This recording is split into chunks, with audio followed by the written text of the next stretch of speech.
Welcome to Toy Business Unboxed, your gateway to the secrets of the toy industry. Here, Jason Shea, a toy entrepreneur and expert in the field. Every product we develop is really inspired by some of the real life experience that we have with our son. 60% of all toys last year were sold on Amazon, which is incredible. Be passionate about it because it's a road, it's a journey. Like when you have an idea that you think is like gonna somewhat like change the world, make things better, I'd say go for it. We'll guide you through the enchanting world of toy design, marketing, and manufacturing. Now let the unboxing begin. Hello, everyone. Welcome to another episode of Toy Business Unboxed. I'm your host, Jason Shea. Today, we have a pleasure to speaking with Dan, legendary industrial and toy designer and the mastermind behind some of the most beloved toys and games of our time, including the legendary Bop It, as you can see in his background. And in this episode, we're going to explore Dan's incredible journey in the toy industry, from starting his company to coming up with all the wonderful inventions in the toy industry, and also the mission behind Bop It for Good and some of the unique process when he does toy concept and toy design, and also making that everyone will enjoy. Thank you so much for joining our podcast today, Dan. Oh, thank you, Jason. That was a very nice build-up. I hope I can meet that expectation. Man, but your toys is really well known because I'm pretty sure everyone in the toy industry know what Bop It is. It's pretty much in all the major retail stores. Well, there's Bop It with a B, and then there's Pop It with a P, mm-hmm. and we have both of them, ironically.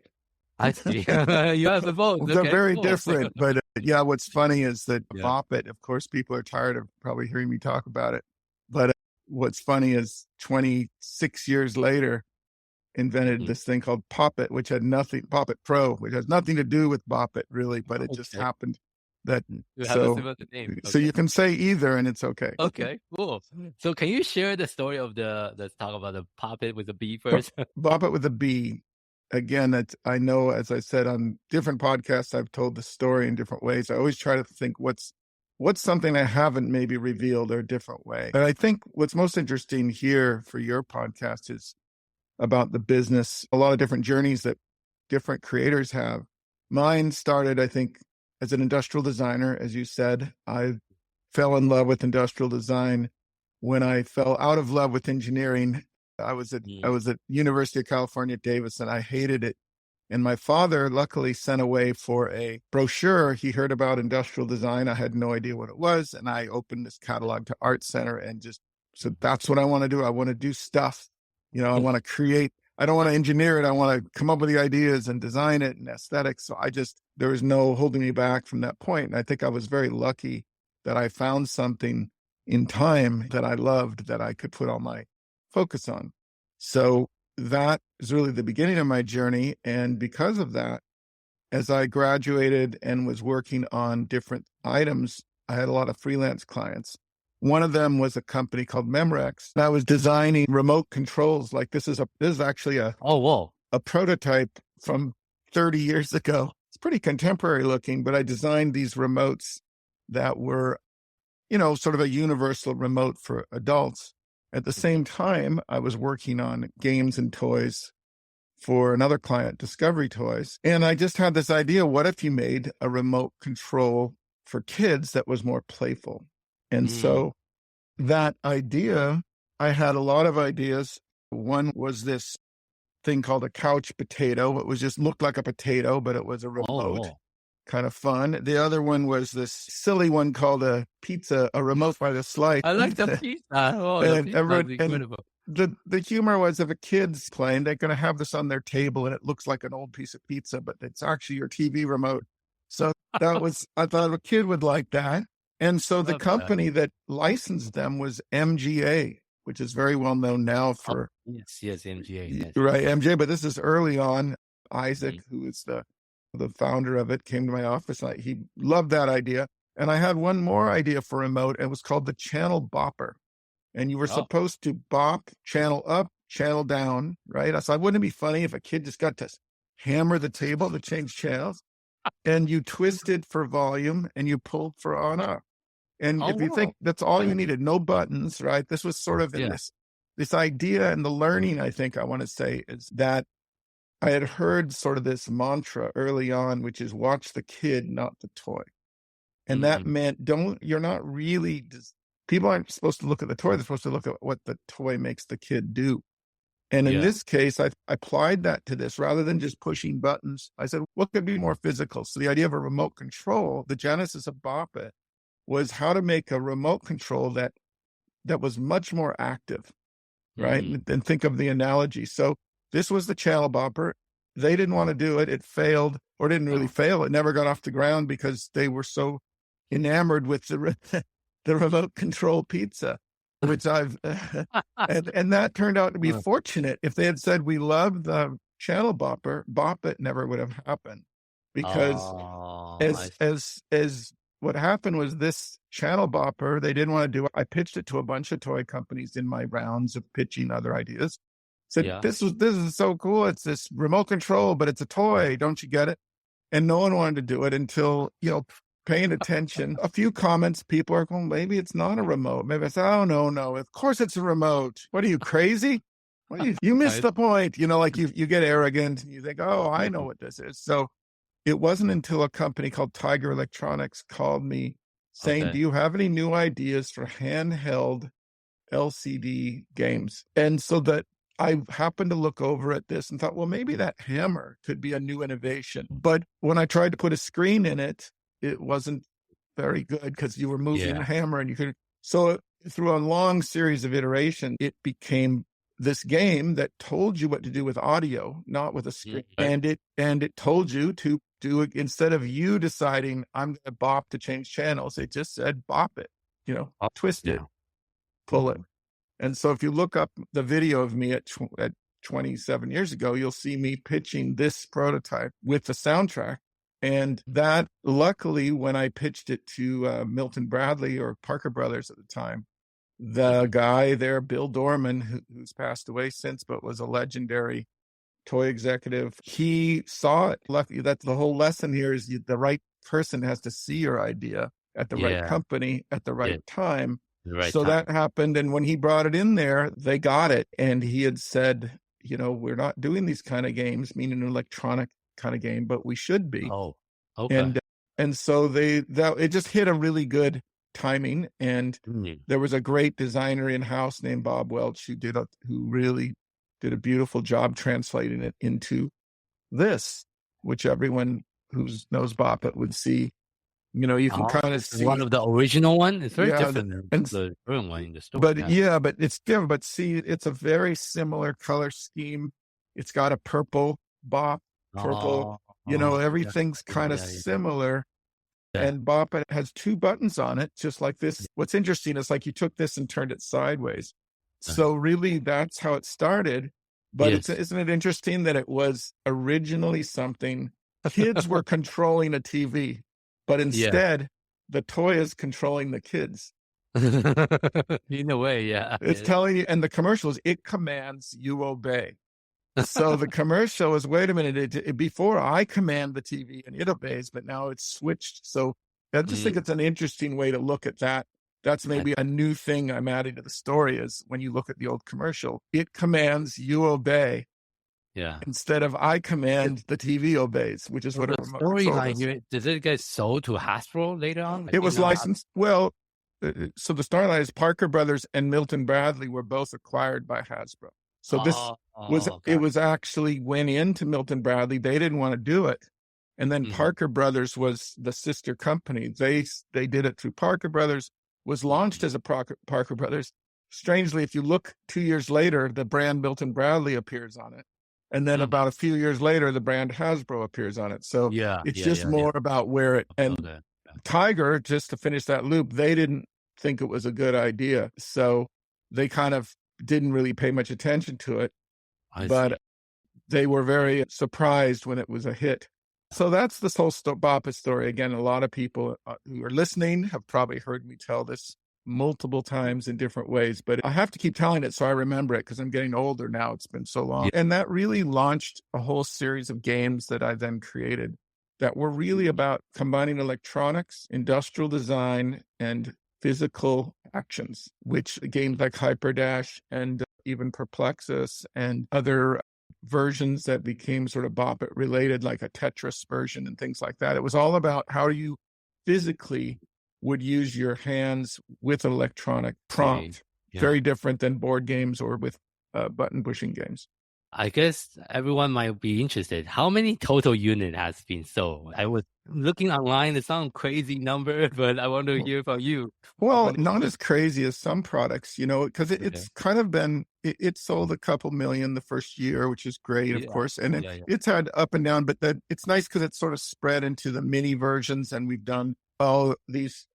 Later, I created, All I the always stuff wanted to was- do characters, right? So Yeah. the idea that you have this character start. I like Hi, that. score 4. Twisted.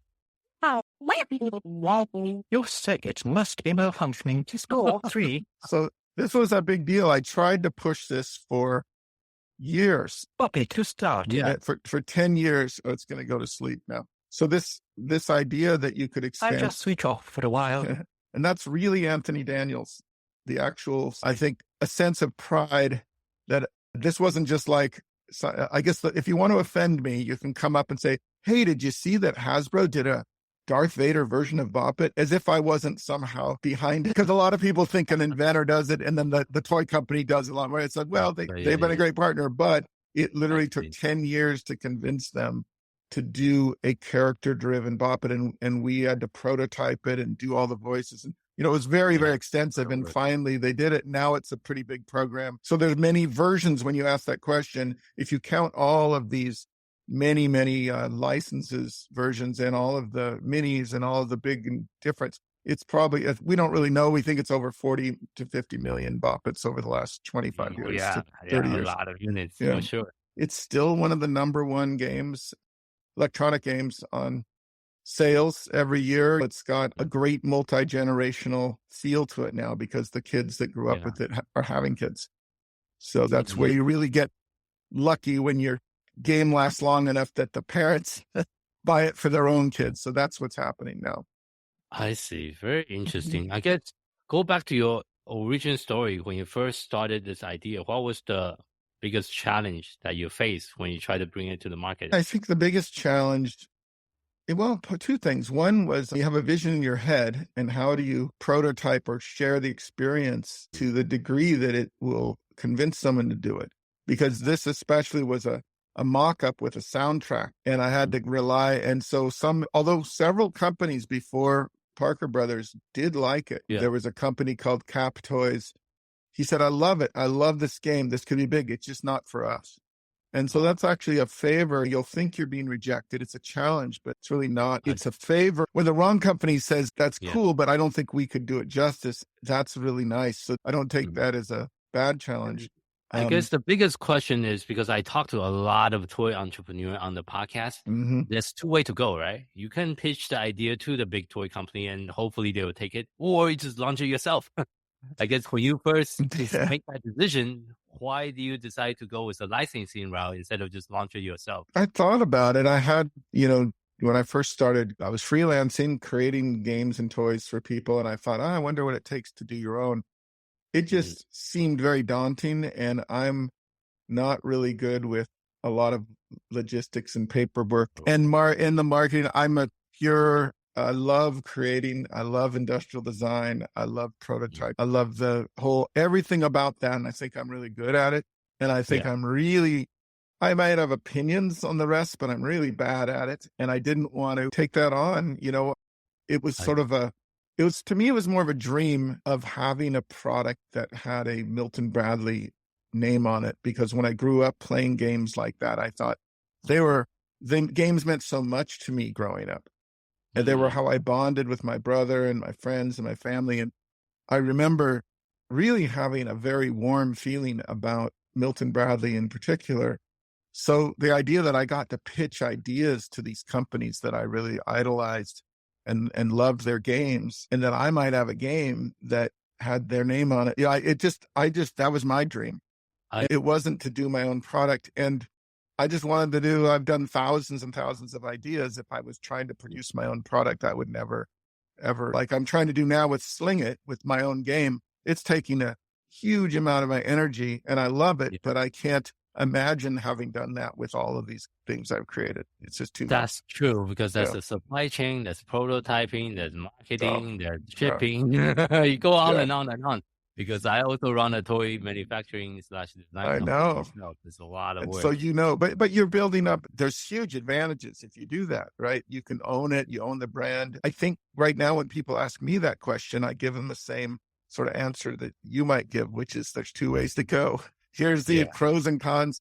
And I mean, most inventors will tell you that it's really frustrating when you have a product, you have a partner and they drop it, of course, and you have nothing you can do about it. So that's the biggest downside, is lack of control.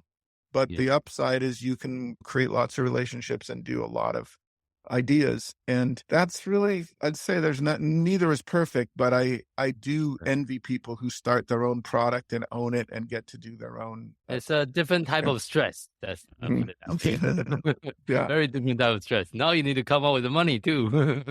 You come with the money. And everyone sort of, glosses over that part. Oh, and you're like, well, it's great unless you fail. And and I've tried a few other things where it's a much bigger investment. And when it doesn't work, boy, it really sets you back. But there's a lot of in-betweens maybe. Today, I think there's more chances with social media to create something, kind of create a virtual company in a way, get a manufacturer behind you. But there's also a lot more people doing it.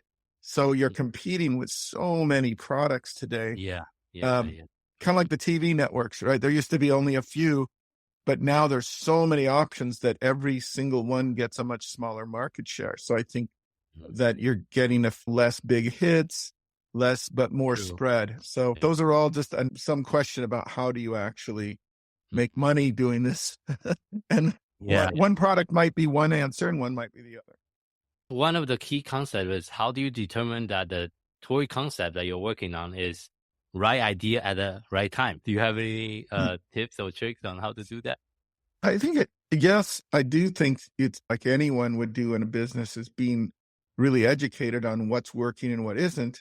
But number one is the relationships with the people in the toy companies that you build trust with over many, many years. Because you win if they win, right? If you bring them something great at the right time, they look good in their job because they brought in a great concept.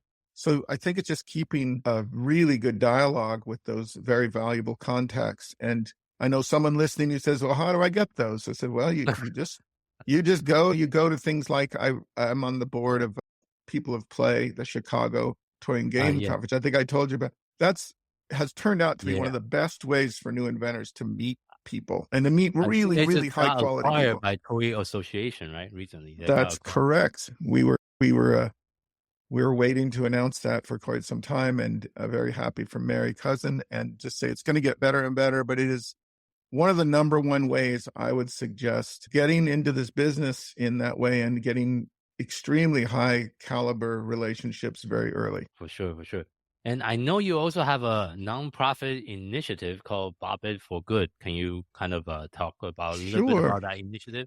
Love to. Thank you. It's something that my wife, Alicia, and I started. Wanted to do something momentous to celebrate the 25th anniversary of Bop It during the pandemic. And now 2 years ago, and really felt like, to me, I just felt grateful. It was the true word of gratitude. How can you show gratitude for something where I know I've worked hard, I might have a little talent, but a lot of it is about being grateful for all the people that don't maybe get credit, that were incredibly important to making something successful. So that would be the people internal at a toy company. How could I sort of honor and say, thank you, Hasbro, thank you, all the designers who've worked on Bop It over the years, all the marketers. How can I do a product that thanks the fans, the people that have supported it and loved it? And how can I do something that gives back in some way that is going to help a cause? And the cause was, in a way, very easy. It was, for years, I've known that people that are blind can play Bop It almost, or definitely equally well. And it's one of the few games that levels the playing field between sighted and unsighted people. And that I've heard many stories over the years, and I thought, well, is there some way that we could give back and get involved? And so we called Lighthouse for the Blind in San Francisco, they were like, of course we know Bop It. Of course we'd like to be involved, and started this initiative to say, we started to sell this thing called the Bop It button that I created on my own, but not from Hasbro. I mean, I've got permission to do it as a philanthropic product. And the idea was we would sell this button, and if you bought one, and the button meaning it's a working game, I should say it's a Bop It game. It's a single button Bop It game. And I have it on the screen for those people. Oh, great. Thank you. There it is. Yeah, I was looking for it. So that is happy 25th birthday Bop It. It says right there, and shows that it's kind of like the center of the button that was on the original. And it's actually turned, I have a theory, or what it evolved into this idea of how much good can you do with one button? Right? Okay. Kind of think about it like as if you're pressing a button. And the idea is, that's the voice of Bop It who you saw there. So this is this great, that's Buddy Rubino. The idea of one button Bop It started where I was actually working on a book. Here it is right here. I was working on a book that's still not done because we got so sidetracked, called Take This Book and Bop It. And see this Velcro here, this was supposed to be where the idea of a working button on the front of a book. And so as I started to try to look into getting a button made, I realized, it could be a game. And if it isn't just a sound effect. And turned out that this game idea evolved into Bop It, don't bop it, do not bop it, are the commands. So you get tripped up, and it's got a lot. And then to honor all of the fans, I said, why don't I put Easter eggs in this, where as you play, every 100 moves, it unlocks some sounds from the past. So I went very deep into the archives of Bop It and found all these sounds from different models. I then worked with the Discord group and with fans on my social media to decide which sounds should go into it that meant the most to them. Yeah. So it was a way to get involved. And then I auditioned on TikTok. I had an audition for people to audition to be one of the guest voices on the Bop It. So this was a way to thank fans. And I did a big thing. It's really funny if you look up and see all these people auditioning on my TikTok. And I picked the top 6 that were voted in. Those people, if you play this game, you'll hear their voices pop in. And I honored my dad, who was instrumental in getting me into this business. His voice is there. The guy, a lot of people's voices are in there. So it's kind of fun to figure that out. And then this game, I also made it go to 1 million. So no one can ever complain that it doesn't go high enough, which people said was a complaint fans had about the original Buff. So far, I think someone's got to 9,000, which takes... Whoa, okay. That's about 4 hours straight somebody has done. But it's one of the most entertaining Bop Its that you can play. And so I really felt good about it. And then on the box itself, I don't know if there's a box on the website, it thanks all the people. Their names are on the box inside there if you look. So that was showing that gratitude. And then the idea was that if you bought one, we would donate one to Lighthouse for the Blind. And what's cool about that model is it wasn't just for them to use, they have an accessibility store. And because many people who are blind look for things there, it's like, hey, here's a game you can play with your family. And many people are the only person blind in their family, but they want to play games with their family, right? So the idea was you can now buy this. And so we could afford to make one and give one away and break even. So if I had you buy one for $20 and then we give one to Lighthouse, they sell it for $20. So they make $20 profit because they have zero cost of goods, and we break even. So it was a really clever way, I thought, to create money that no one was doubting. I hate it when you give money to something, you go, well, how much of this money is really going to that charity? Yeah. Right. Yeah. With all the administrative costs. And said, this is very clear. When you pay, we give one to Lighthouse. When they sell it, they get the $20. So it gave everyone sort of a part to play. And we're still doing it. It's 2 years later. We still say anyone who buys one, we'll continue to give one. So that really opened my eyes, so to speak, to this idea of incorporating giving into products that you make. And I'd like to say what I came up with from that is this thought that I'd like to put out there, because not only was the gratitude that I had, good, it's not something I should do. It was something I wanted to do. Because when when you want to give someone a gift because you're trying to find the perfect birthday gift because you want them to know how much you care about them. There's a lot of thought put into gratitude. And I believe that when you put it into design, when you think about not just that I'm trying to problem solve, but I want to show gratitude to the user or the people that would have this. I believe that gratitude is the most powerful inspiration for innovation. You will be more innovative if you think about designing or inventing things because you're holding yourself to a standard that how can I really make sure that the people at Hasbro know I was grateful or the people who are using this at Lighthouse know I'm grateful. Well, be a really good designer. Make sure the box, you eke every bit of innovation out of every little thing because that way they know that you put the care. I hand illustrated the Bop Its. I did this. It was like a thank you card. And then but I believe it made the product 10 times better because the energy behind it was how to thank all these people and make sure you didn't come up with some crappy little thing. It was that I really wanted it to be perfect. So it really made me feel like I will approach many of my products in the same way. Like imagine that you're showing gratitude. Don't just think you're trying to make money. So that really changed my thinking. And, thank you for sharing that. Just like I shared with you before, I am also working on a foundation myself called Sensory Classroom Foundation, which we either donate sensory toy to the school district as well. So in many ways, thank you for doing that and contributing back to the community. Right. Well, I remember when we talked, it'll be interesting to see if you can do the same, if you can find if they have a marketplace where they sell to their community.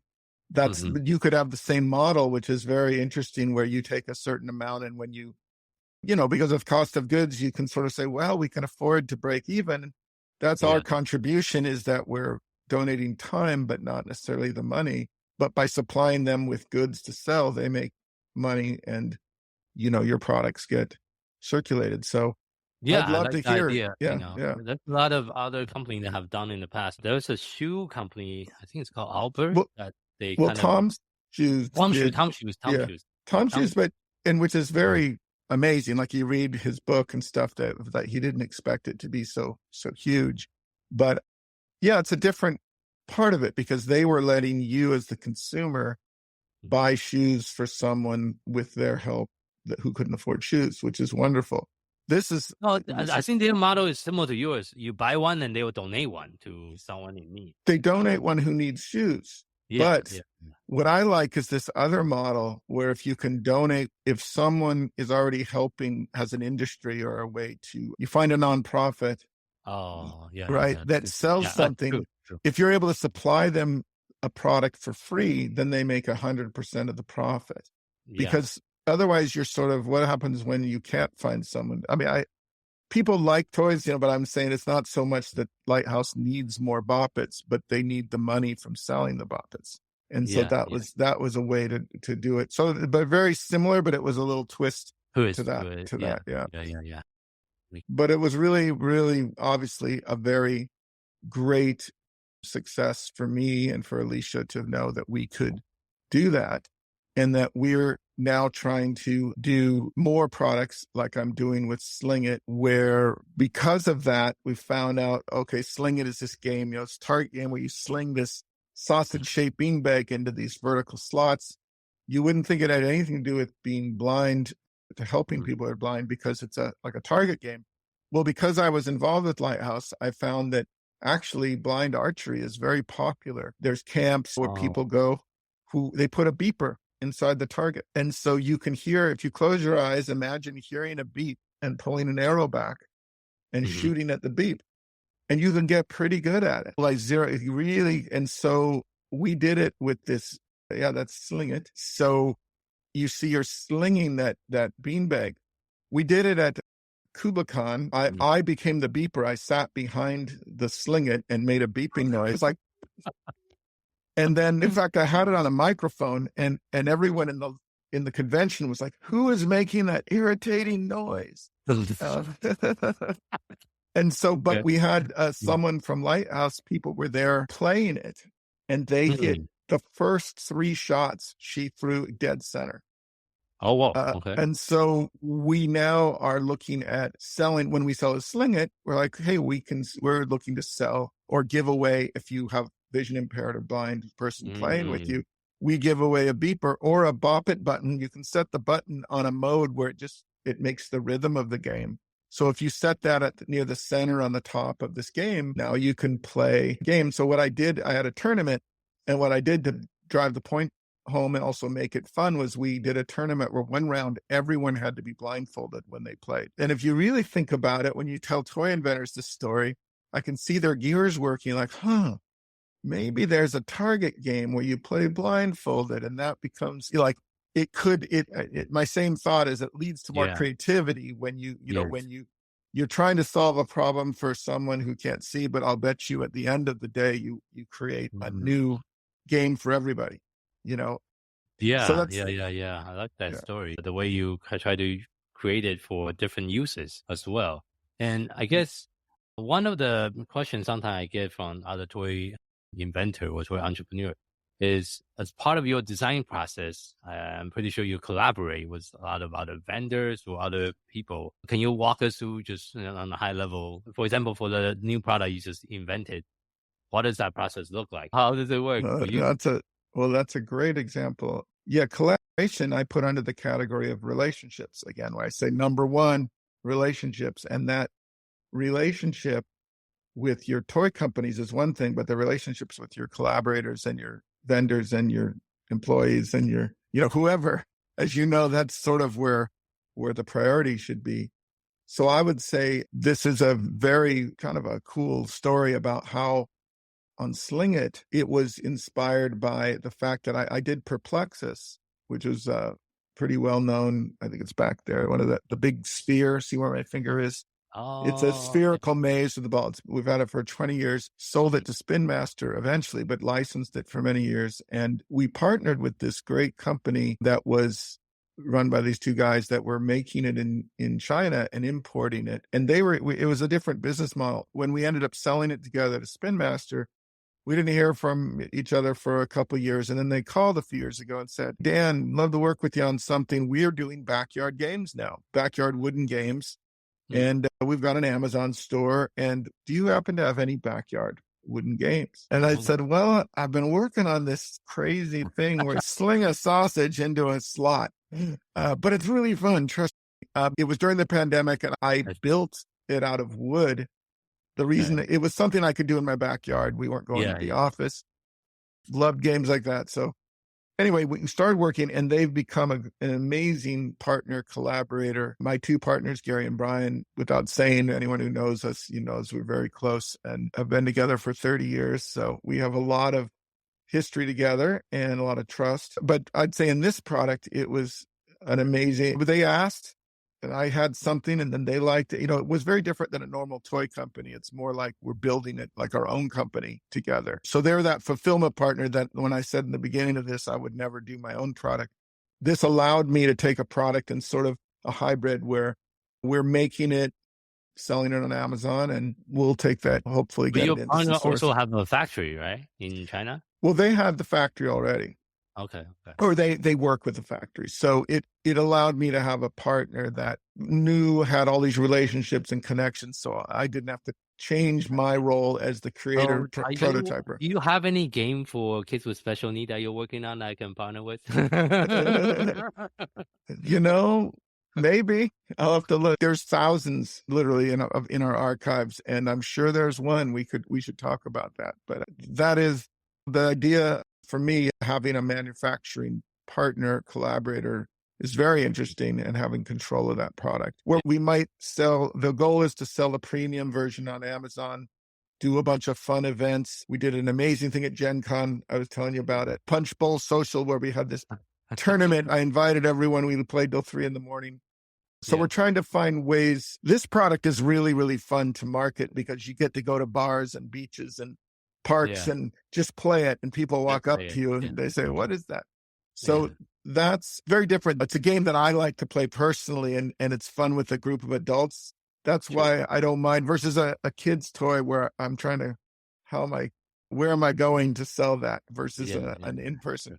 But in terms of collaboration, we also work with various like model builders or electronics specialists or 3D printing people. Like I think anyone in this business, you got to really good collaborations with people. And then the people in our shop, we have James, who's this amazing builder maker, and he's been with us now for over 10 years. We're talking every day about details of a product. And I love that the magic happens in that conversation when you're trying to solve a problem together. So yeah, if that answers, collaboration is like still the number one priority. And I know that I have shared when I give my talk on how your idea will not succeed until everything is right, is my acronym. And the right was R was relationships, I is the innovation, T is the timing, and E is the execution. If you break those down into like the four legs of a table, I say your idea has to sit very firmly on a table that has these very strong legs in all four categories. So when you start, you have to say the relationship. Many people, I have this great idea. Oh, it's perfect. But if you don't have one of those legs, it falls over. And so my advice when people are asking sort of what you said in the beginning is make sure the four legs of your table are as strong as possible.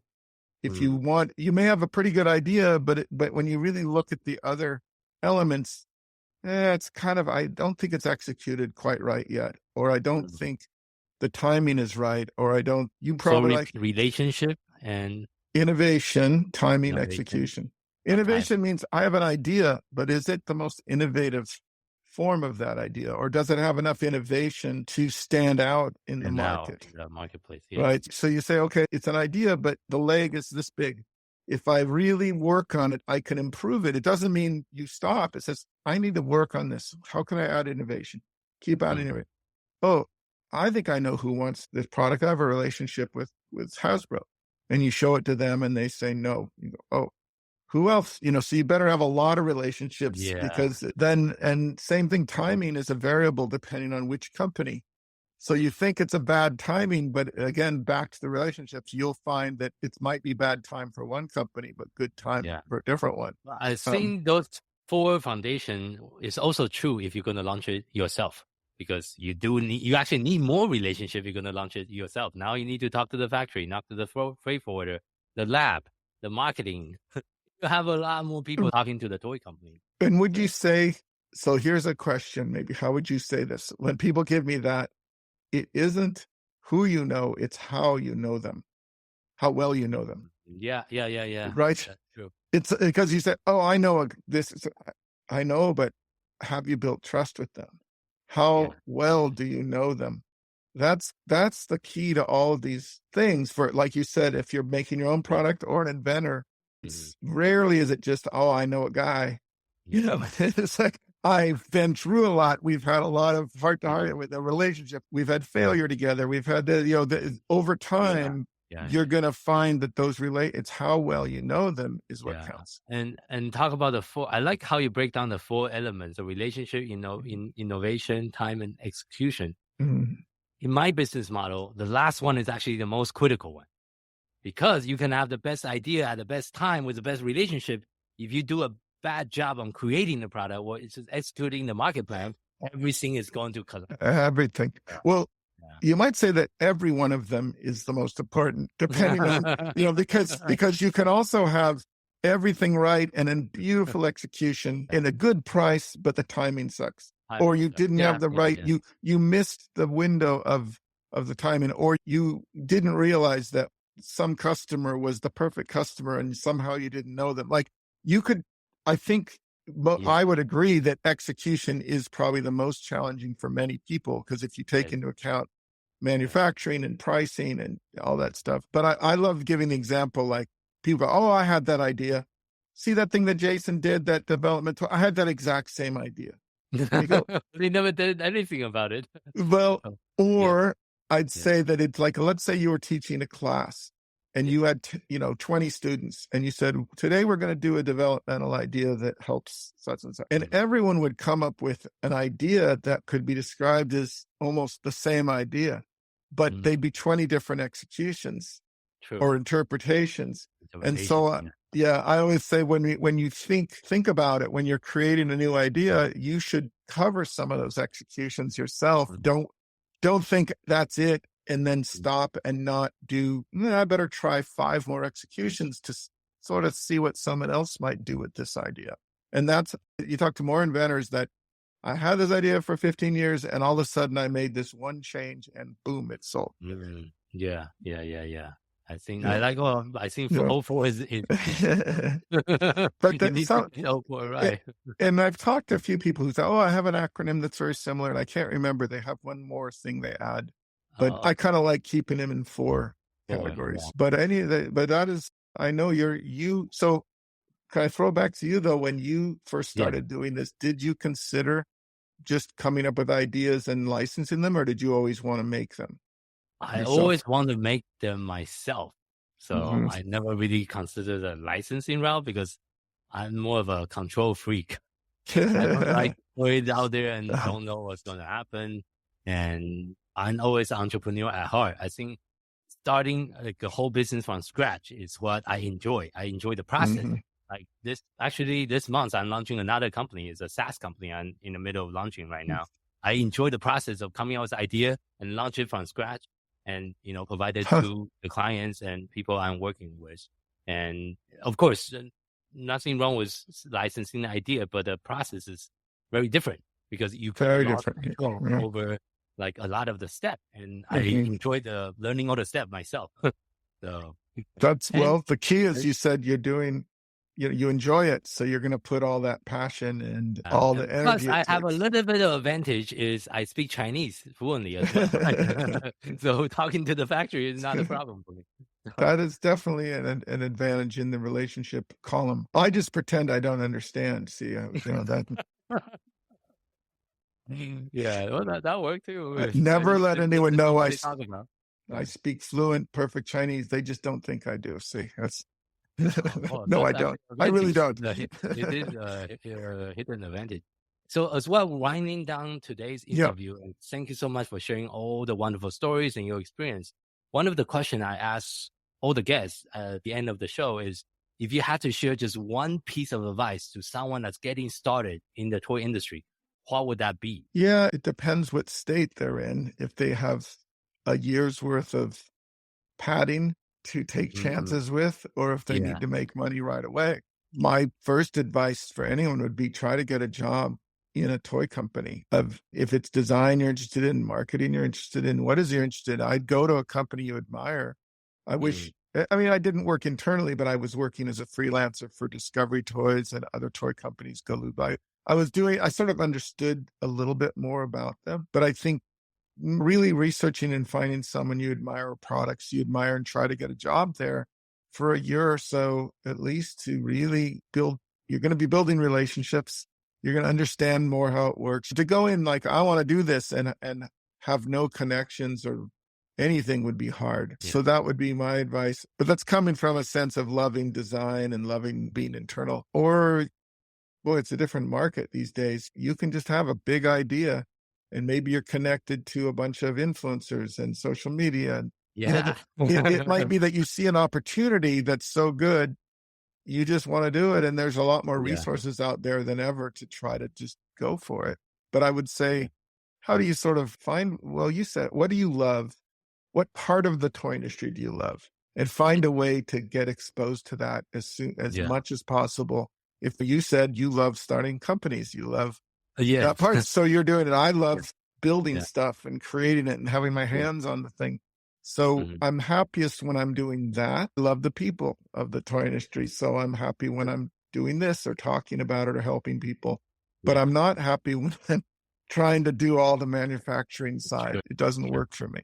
Those are the best advice I could say, is find the part of the industry you love. You like, Get a job somewhere where you can get a mentor on whatever aspect. When I first started in 2016, I have zero experience in toy industry. I was in finance. I didn't do anything in the toy industry. I just go straight in. It's like, or something. Let's see how it. Well, you're a risk taker.